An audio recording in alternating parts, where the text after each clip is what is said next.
It was a very cold morning in London. The year was 1895. The sun was not in the sky, only the fog was there. The fog was thick and yellow. It smelled like smoke and salt. I, Dr. Miller, sat by the fire. I liked the fire. It was warm. Arthur Brown stood by the window. He was very tall. He was very thin. He had a sharp nose. He looked like a hawk. He did not like the quiet.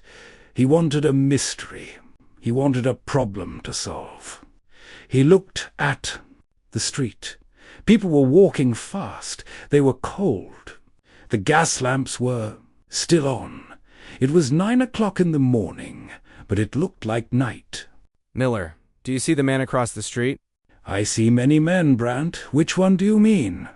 The man with the red face. He is running. He is not wearing a hat.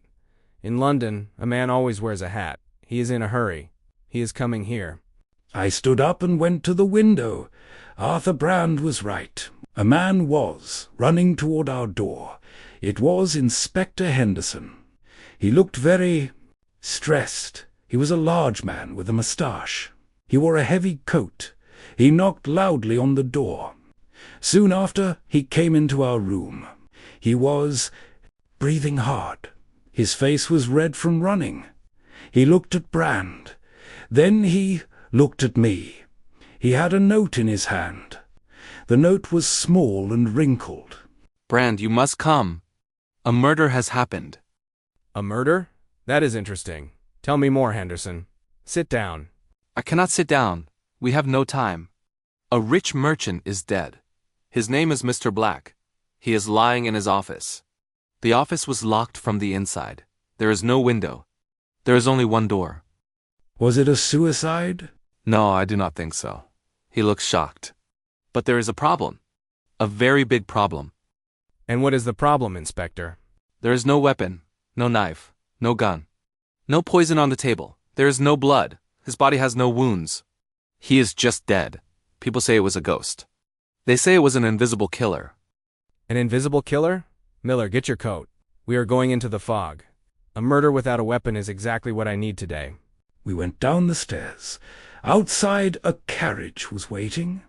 The horses breathed white steam into the cold air. The wheels of the carriage made loud noises on the stones of the street. London was noisy. We heard bells and the voices of sellers. The trip to Mr. Black's house was long. Brand did not speak. He was thinking. He closed his grey eyes. I looked at him. He looked like he was sleeping, but I knew his brain was working. He was looking for logic. After 1 hour, the carriage stopped. We were in front of a large, dark house. It was a house for rich people. There were many flowers, but they were brown and dead now. Miller, stay close to me. Henderson, show us the room. We entered the house. It was very quiet. Servants were standing in the hall. They looked sad. They were afraid. We went to the first floor. At the end of the hall was a heavy wooden door. 2 policemen were standing in front of the door. They opened the door. Mr. Black's office was very large. There were many books. There was a big desk made of dark wood. Mr. Black was lying on the floor. He was wearing an expensive suit. His eyes were wide open. He looked like he had seen something terrible. Brand went to the body immediately. He knelt on the floor. He took his magnifying glass out of his pocket. Miller, look at his face. What do you see? He's afraid. His face is very pale. But I see no injuries. His heart maybe just stopped beating. Maybe. But look at the mouth. There's a small blue mark on his lip. Very small. A blue mark? That means nothing. He maybe fell down. No, Henderson. He did not fall. He was sitting in his chair. Look, the chair is right behind him. He slid directly from the chair to the floor. Brand searched the whole room. He searched the wall. He searched under the desk. He moved the books on the shelf. He was like a dog looking for a trail. He stopped when he came to a small wall clock. The clock was made of gold. It was very beautiful. It ticked very quietly. Brand listened closely. He took his magnifying glass and looked behind the clock. He smiled. It was a cold smile. He had found something. He looked at Henderson. Henderson, who wanted Mr. Black dead. His business partner, Mr. White. He was here this morning. He wanted money. He was very angry. But he was not in the room when Mr. Black died. White was standing outside in the hall with the servants. Nobody was in the room. That is what you think. But the killer was here. He was in this clock. In a clock? Brand, that is impossible. How can a killer be in a clock? Not the killer, Miller. The weapon. A weapon does not have to be metal. It does not have to have a bullet.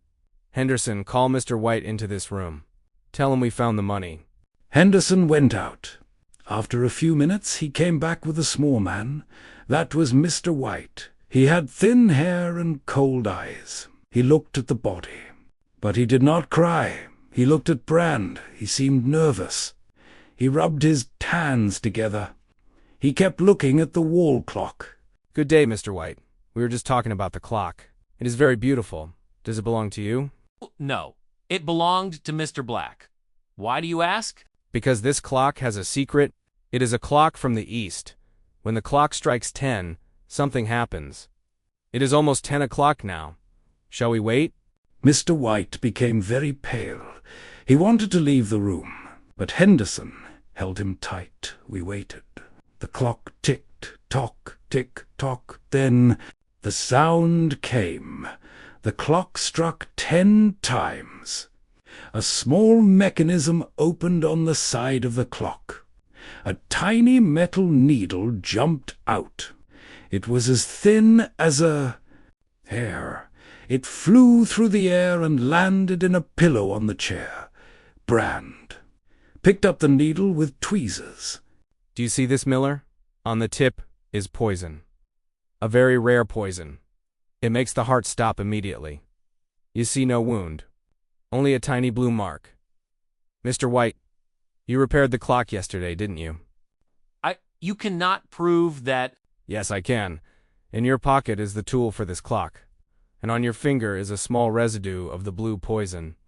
Henderson, take him away. White screamed, but Henderson was stronger. He led him away. The room was quiet again. The invisible killer was found. Brand put his magnifying glass away. He looked tired. He wanted to go home. We went back to the carriage. The fog was still there, but the city felt more peaceful now.